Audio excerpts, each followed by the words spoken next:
A dor crônica pode ter uma relação muito grande com comportamentos compulsivos.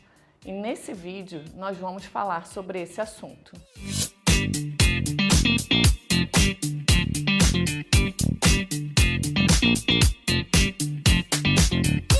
Eu tenho recebido no consultório diversas pessoas com histórias de comportamentos compulsivos, como, por exemplo, comer doces excessivamente, fazer uso abusivo de álcool, ter um comportamento impulsivo na relação com outras pessoas e até mesmo no consumo de substâncias ilícitas como a maconha e outras drogas. E na maioria das vezes, essas pessoas elas não querem ter esse tipo de comportamento, mas quando elas percebem, elas já fizeram. E isso faz com que elas se sintam fracas emocionalmente, sem ter o controle sobre as próprias tomadas de decisão. E isso, de forma continuada, pode até mesmo levar essas pessoas a um quadro de ansiedade e de depressão. Quando essas pessoas entendem a relação que a dor tem com esses comportamentos compulsivos, isso as ajuda a amenizar um pouco aquela culpa que elas sentem e, sobretudo, ajuda a elas a lidarem de uma forma melhor com esse cenário. Você já percebeu se quando você tem uma dor mais intensa ou uma dor persistente, se você tem algum desses comportamentos compulsivos? Ou de repente você conhece alguém que está vivenciando essa situação e você observou esse comportamento compulsivo nessa pessoa? Isso tem uma explicação neurofisiológica, ou seja, é responsabilidade lá do nosso cérebro.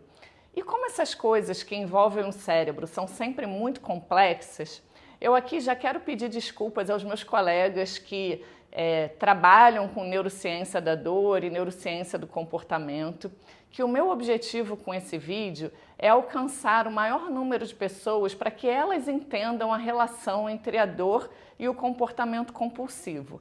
Então, em nome da didática, eu vou simplificar algumas das informações técnicas para que esse vídeo fique mais compreensível.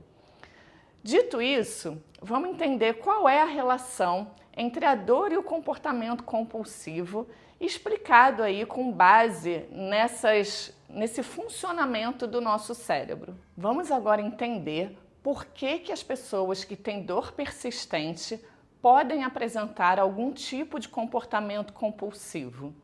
Conforme eu já falei várias vezes aqui nesse canal, primeiramente é importante a gente entender que toda dor ela é processada no cérebro. E para a gente entender isso melhor, vamos dar uma olhadinha nessa imagem que está aqui na tela agora. Imagina que você deu uma topada numa pedra. Quando a gente dá uma topada na pedra, o que acontece é que entra uma informação de ameaça lá pelo nosso pé. Essa informação de ameaça, ela vai subir até o nosso cérebro e lá no cérebro acontece um processamento dessa informação para que o cérebro decida se essa ameaça ela é importante o suficiente a ponto dele enviar uma resposta de dor, que é a nossa maneira de se proteger daquela ameaça. Então, isso faz a gente entender que toda dor é uma resposta do cérebro a essa informação que chega através de outras regiões do nosso corpo. E as áreas do cérebro que são responsáveis pelo processamento da dor são as mesmas áreas que são responsáveis pelo processamento da nossa expressão emocional, das nossas tomadas de decisão, da nossa motivação e também do nosso autocontrole. Então, quando uma pessoa está sobre essa condição de dor crônica, tem duas coisas muito importantes que podem acontecer que vão estar relacionadas a esse comportamento compulsivo. A primeira delas é que quando a pessoa tem uma dor crônica, é esperado que ela tenha uma desregulação emocional. Ou seja, essa pessoa vai estar mais irritada, ela vai estar uma energia mais baixa, muitas vezes ela vai estar chateada, ela pode até mesmo estar deprimida em função dessa dor. E tudo isso vai fazer com que o nosso cérebro ele busque outras situações que gerem prazer para essa pessoa. E daí vem essa vontade de comer um docinho, de tomar aquela cervejinha que você gosta, de ter algum comportamento que vai te gerar esse prazer. E daí a gente consome aquela substância, né, seja o doce, seja o álcool, enfim, e tem a sensação de prazer. Essa sensação de prazer, ela vem pela liberação de um neurotransmissor chamado dopamina, que sempre que a gente faz alguma coisa prazerosa, a gente tem a liberação dessa substância. E aí o organismo tem essa sensação de prazer, de recompensa, e aí ele fica motivado a repetir esse comportamento para ter essa sensação novamente. E aí, numa outra situação onde você está chateada, estressada, irritada, mesmo que seja em função da dor ou por algum outro motivo, você vai ter vontade de adotar aquele mesmo comportamento, seja ele o doce, o álcool ou qualquer outro comportamento desses que a gente está comentando aqui. Feito isso de forma repetida, o cérebro ele aprende a ter esse comportamento. E toda vez que você estiver sobre aquela condição de dor que a gente está falando aqui, você vai buscar aquele comportamento de prazer. E daí você já gera um aprendizado do cérebro, que é esse comportamento compulsivo. A segunda coisa que pode acontecer é que quando a pessoa ela tem dor crônica, também acontece uma alteração no funcionamento dessas áreas do cérebro. E uma vez que essas áreas do cérebro elas estão modificadas, a gente perde essa capacidade de ter autocontrole. Então é como se tivesse acontecendo um curto-circuito no nosso cérebro e as funções nas quais esse cérebro é responsável por fazer, ele não consegue fazer adequadamente. E uma das funções é ter esse autocontrole.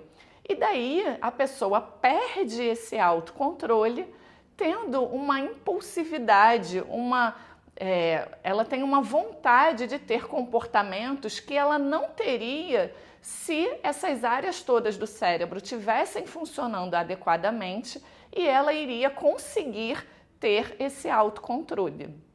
Então é isso que acontece no cérebro de pessoas que têm uma dor persistente. E quando as pessoas que têm dor crônica, elas entendem essa relação entre a dor e o comportamento compulsivo, isso faz com que elas amenizem um pouco a culpa que elas sentem por terem aqueles comportamentos. E, sobretudo, elas começam a identificar outros comportamentos que elas podem substituir, comportamentos esses que sejam mais adequados, mais saudáveis, para que elas tenham essa sensação de prazer e que elas possam também resgatar esse autocontrole. Em resumo, pessoal, é essa desregulação emocional ou essas alterações que acontecem no cérebro que são responsáveis por esse comportamento compulsivo que é tão comum em pessoas que convivem com a dor crônica.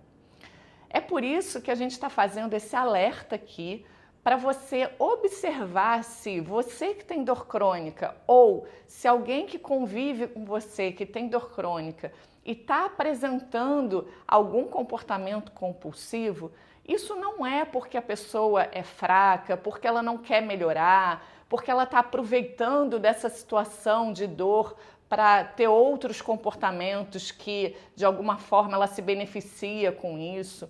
Muitas vezes, isso é uma consequência dessa persistência da dor e de todas essas alterações que acontecem no cérebro dessas pessoas. E é importante a gente ter essa compreensão para poder dar apoio a essas pessoas. E quando a gente, profissional de saúde, recebe uma pessoa com dor crônica e a gente vai planejar um programa de tratamento eficaz que leve em consideração todas essas condições que acometem a pessoa com dor crônica, é fundamental que a gente olhe para esses comportamentos e oriente essas pessoas de como que elas podem lidar com esse cenário. Seja falando para elas, educando sobre estratégias que podem ser adotadas, ou até mesmo indicando para um acompanhamento de um profissional de saúde mental, um psicólogo, que vai poder aí também fazer melhores recomendações de como tratar essa compulsão e até mesmo de como lidar com essa dor crônica. Se esse vídeo foi esclarecedor para você, compartilha com seus amigos, curte aqui embaixo e se ficou alguma dúvida sobre esse tema, deixa aqui nos comentários que eu vou responder com o maior prazer para você. Um grande abraço!